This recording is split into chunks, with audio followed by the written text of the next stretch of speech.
Kali ini Isun akan menceritakan alur film yang berjudul Fury yang dirilis tahun 2019. Film ini menceritakan tentang ibu-ibu yang bertaubat dari pekerjaannya sebagai wanita penghibur dan menghabiskan semua penjahat yang telah menculik anaknya. Baiklah, tanpa perlu berlama-lama lagi, yuk mari kita simak alur ceritanya.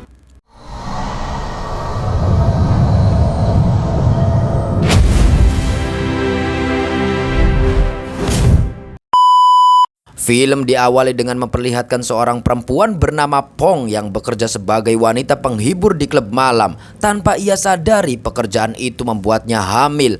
Bosnya memberikan saran agar menggugurkan kandungannya jika ia tetap ingin bekerja di sini. Bác sĩ đi cùng kịp đó. Không là cháu ngoài kia nó chỉ sợ 2 phần thôi. Pada malam itu ada seorang pemuda yang membuat onar. Ia bernama Souban. Pong yang memiliki ilmu bela diri segera meredamnya. Souban yang tak terima mengancam Pong dengan mengatakan bahwa hidupnya tidak akan selamat. Ở đây á, chơi được á thì tiến. Hari demi hari telah berlalu. Perut Pong pun semakin besar. Ia memutuskan berhenti dari pekerjaannya dan memilih merawat anaknya. Ia memutuskan pergi ke desa untuk membesarkan anaknya di sana.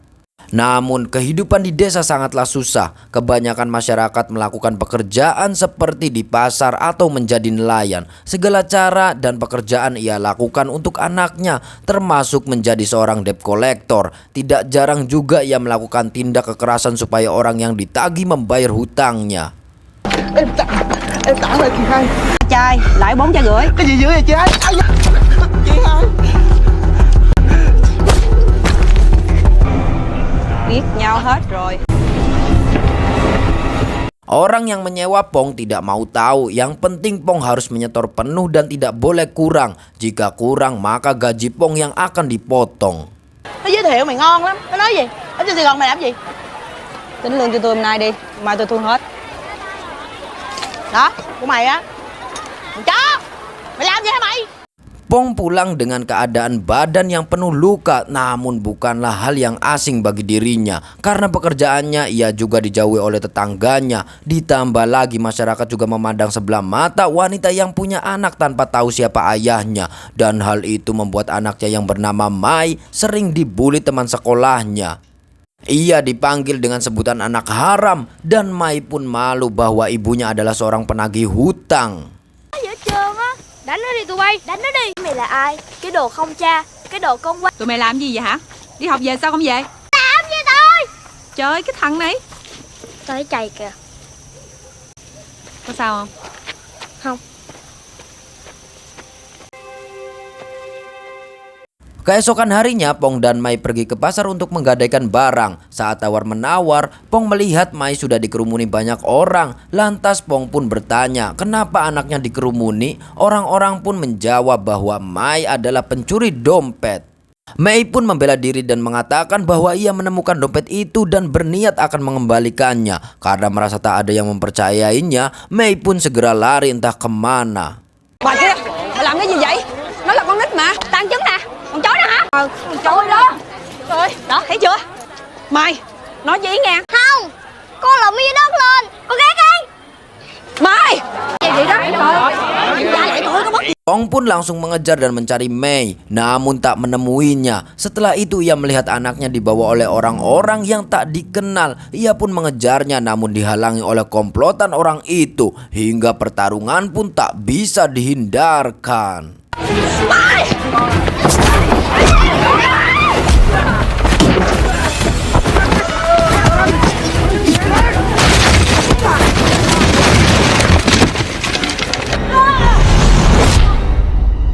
Ketika Pong sedang disibukkan dengan bertarung, anaknya sudah dibawa menggunakan perahu oleh penculik. Ia kemudian berenang untuk mengejarnya, namun sebuah pengayuh menghantamnya. Ia kebingungan untuk mengejar perahu tersebut, sehingga akhirnya ia melihat motor Supra, lalu menggunakannya untuk mengejar perahu itu.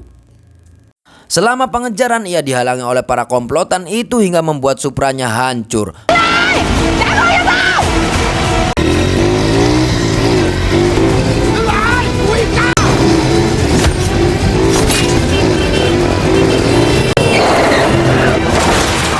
perahu yang membawa anaknya sudah tak terlihat lagi. Ia pun menggunakan motor Astrea milik si penculik untuk lanjut mengejarnya.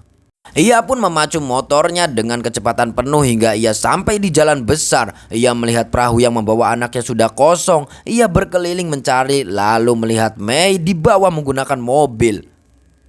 Pong pun masih berusaha mengejarnya, namun sayangnya motor Astrea yang ia gunakan telah hancur.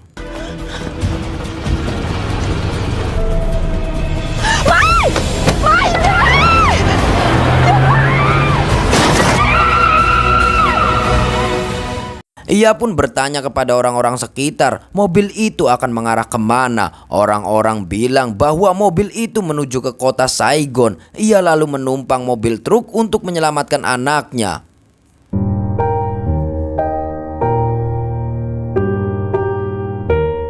Sesampainya di kota Saigon, ia langsung menuju ke klub malam tempatnya bekerja dulu. Di sana ia bertemu dengan teman seprofesinya dan meminta bantuan untuk menemukan anaknya. Temannya memberikan sedikit informasi dengan mengatakan bahwa daerah ini telah diambil alih oleh orang yang bernama Trang.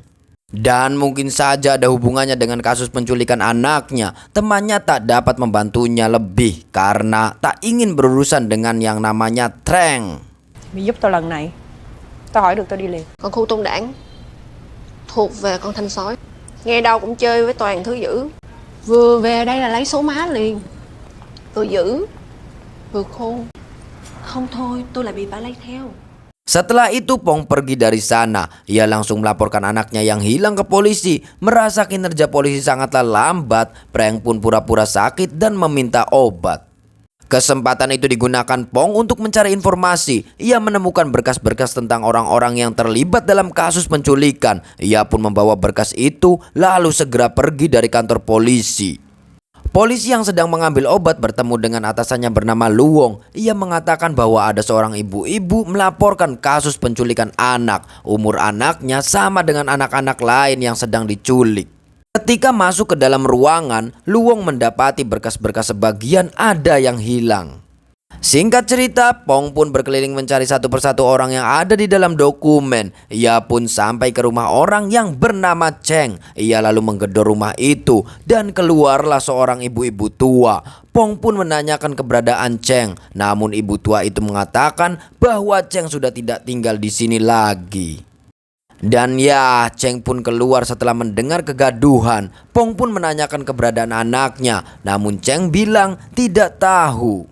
Pong yang tak bisa dibohongi karena ia membawa berkas profilnya Cheng dari kantor polisi hingga akhirnya pertarungan pun terjadi. Trời ơi, trời.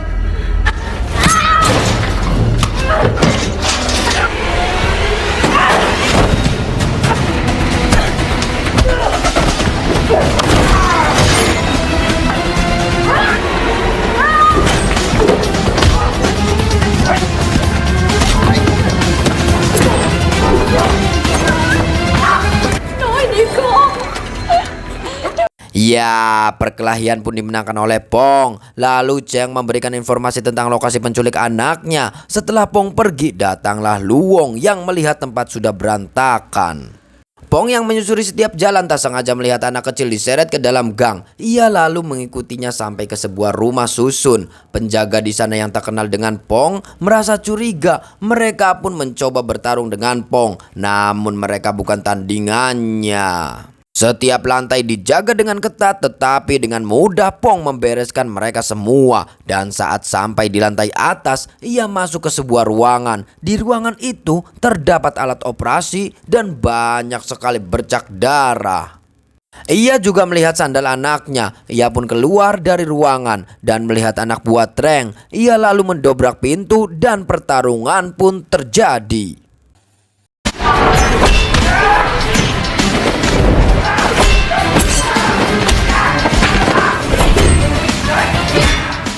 Melihat kericuhan yang dibuat Pong, Trang hanya duduk santai. Namun setelah anak buahnya kalah, ia pun langsung turun tangan. Tak mudah untuk Pong mengalahkan Trang, karena Trang seorang jago bela diri.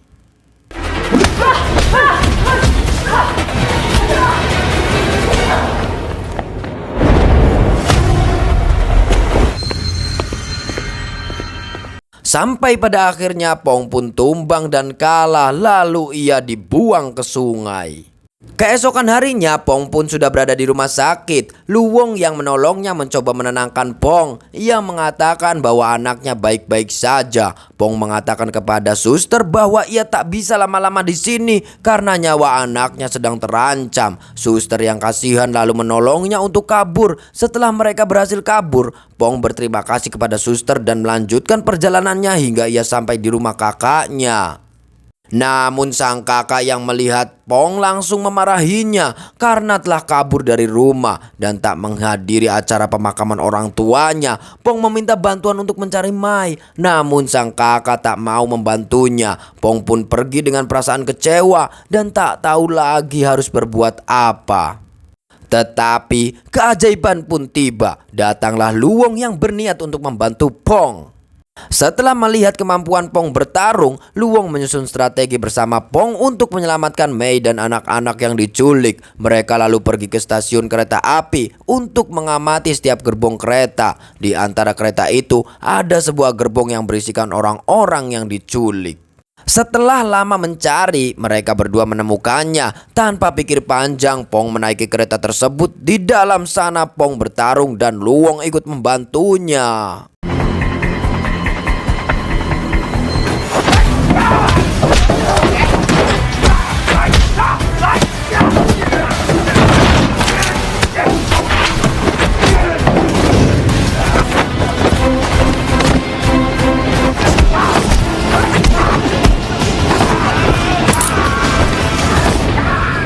Sampai pada akhirnya Pong memasuki gerbang lain yang terdapat anak buah Treng yang lebih kuat. Pong dihajar habis-habisan dan ia melihat wajah yang tak asing lagi. Ia adalah Soban, seorang pengacau yang pernah Pong permalukan di awal film tadi.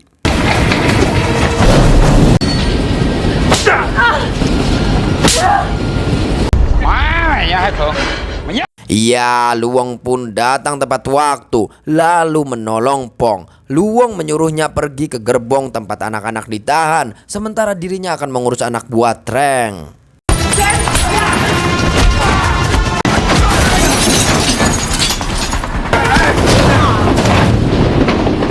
Treng pun terkejut dengan kemunculan Pong yang memasuki gerbong. Mereka pun bertarung dengan sengit.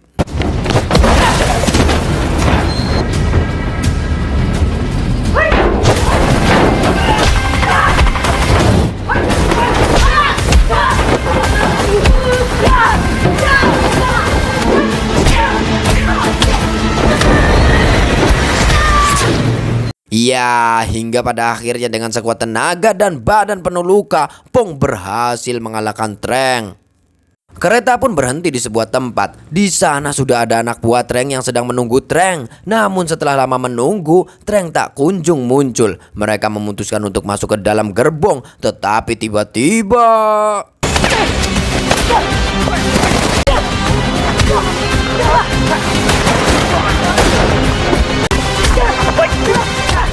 ya, Pong pun muncul dan bertarung melawan mereka semua. Pong harus tumbang karena terkena tembakan. Dan di saat ia akan ditembak lagi, muncullah Luwong yang membabat habis penjahat itu.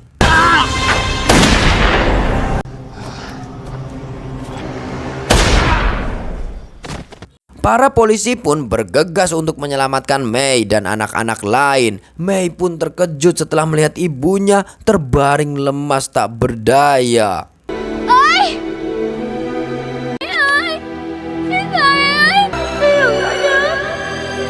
Di akhir film kita diperlihatkan tentang aksi heroik Pong di semua siaran televisi. Di sini Mei merasa bangga kepada ibunya yang rela bertaruh nyawa demi dirinya. Dan film pun pragat.